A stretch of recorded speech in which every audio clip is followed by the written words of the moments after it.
Hey guys, welcome back to my weight loss journey. So this concludes the first week of my journey. Last week I posted a video about my struggles with food and how I'm addicted to it. And the responses that I received from that video have been unbelievable.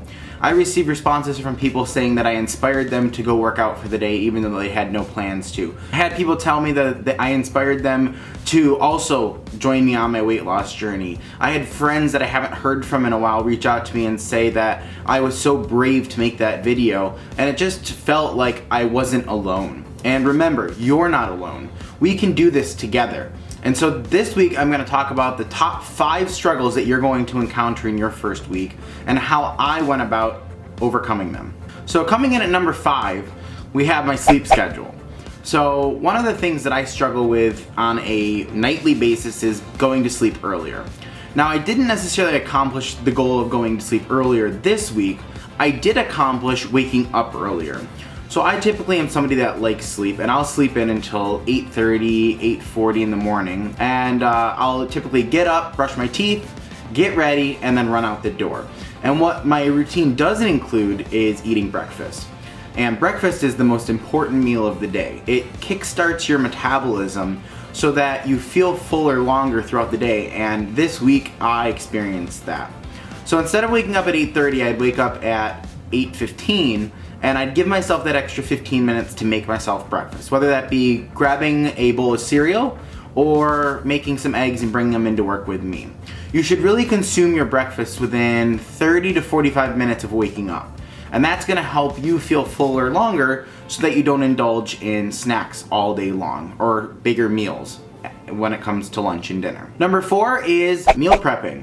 So I have never been a meal prepper. I am typically one that dislikes leftovers. I am not a leftover person. I think they taste disgusting. And I think it's a texture thing for me because a lot of leftovers are mushy or they're just dried up and they don't have as much flavor as they did when you first made them. If you don't meal prep, it's very easy to forget your lunch or wake up and not have enough time to make lunch, which I've experienced in the past. So the solution that worked best for me when it came to meal prepping was to cook extra at dinner time the night before and then package up the leftovers for my next day's lunch. And I came to find out that I actually don't dislike leftovers as much as I thought I did. And that helped me save time in having to put together a lunch for the next day. I would only cook enough food for dinner that night and lunch the next day. I wouldn't cook extra because I know that I wouldn't want to eat chicken and rice 2 days in a row for lunch.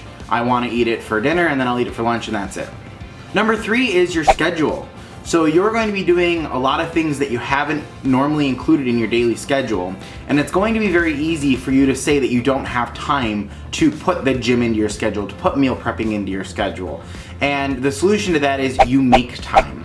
So earlier in the week, I actually hung out with a friend of mine right after work, and I didn't have time to go to the gym when I got home. So after hanging out with her, by the time I left her place, it was around 11:30 at night, and my body told me to go home and go to sleep. But I knew that I needed to go to the gym, so I pushed myself to go to the gym. I got there around 11:45 at night. I've got a quick 30-minute cardio workout in. I left there by 12:15. I came home and I was in bed by 12:45. Coming in at number 2 is food temptations. So eating late at night has always been my biggest problem because I will cook a full-blown meal at 1 a.m. and then go to sleep at 1:30 or 2 o'clock. And that's not good for your body because your body's not metabolizing that food, which then stores it as fat. The other issue with food temptations is eating out. So in my last video, I told you guys that I was only going to eat out twice a week, which was a huge significant difference from what I'm normally used to because I used to eat out at lunch every day and then I would eat out at dinner a couple times a week. I'm happy to report that this week I only ate out a total of 3 times. And I'm very proud of that because A, I saved myself a lot of money, and B, I found the time to cook my dinners instead of just being lazy and going out and grabbing food. And finally, number 1, the biggest struggle of the week was going to the gym. And it's not so much being at the gym that was a struggle at first. The struggle for me was just wanting to go to the gym because I don't have the motivation to want to go and just be like, yes, let's go to the gym. Let's do a workout. Let's get some cardio in. Let's do some weights. Let's, lift. It's not something that I enjoy. So I had to find a way for me to go to the gym and enjoy myself while I was there. And so one of the things that I did was I actually watched YouTube videos while I was on the elliptical.